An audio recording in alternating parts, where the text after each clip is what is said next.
ಕಾಶ್ಮೀರದಲ್ಲಿ ಉಗ್ರ ದಾಳಿಗೆ ಪ್ರತಿಕಾರ, ಗಡಿ ಸೇರಿ ಹಲವೆಡೆ ಸೇನಾ ಕಾರ್ಯಾಚರಣೆ, ಭಾರತೀಯ ಯುದ್ಧ ನೌಕೆಗಳಿಂದ ಸಮರಾಭ್ಯಾಸ.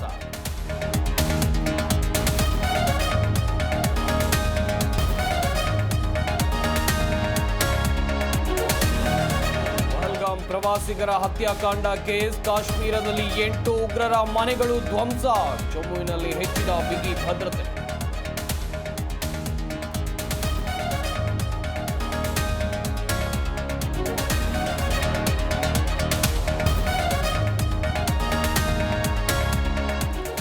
ದುಷ್ಟ ಶಕ್ತಿಗಳನ್ನ ಕೊಲ್ಲುವುದು ಕೂಡ ಧರ್ಮವೇ, ದೌರ್ಜನ್ಯ ಎಸಗುವವರಿಗೆ ಪಾಠ ಕಲಿಸುವುದು ಕರ್ತವ್ಯ.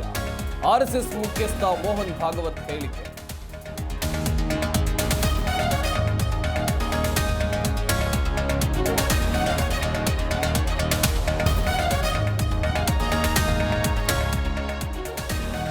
ಭಾರತ ಪಾಕ್ ಮಧ್ಯೆ ವ್ಯಾಪಾರ ಸ್ಥಗಿತ, ಕರ್ನಾಟಕಕ್ಕೆ ಆಮದು ಆಗ್ತಾ ಇದ್ದ ಡ್ರೈ ಫ್ರೂಟ್ಸ್ ಬಂದ್, ಬಾದಾಮಿ, ವಾಲ್ನಟ್, ಆಲ್ಮಂಡ್ ರೇಟ್ ಹೈ.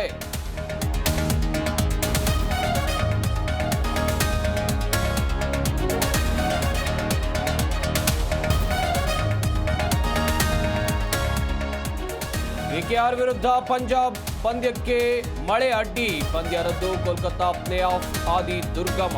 ಸಂಜೆ ಡೆಲ್ಲಿ ಕ್ಯಾಪಿಟಲ್ಸ್ ವಿರುದ್ಧ ಆರ್ಸಿಬಿ ಸೆಣಸಾಟ.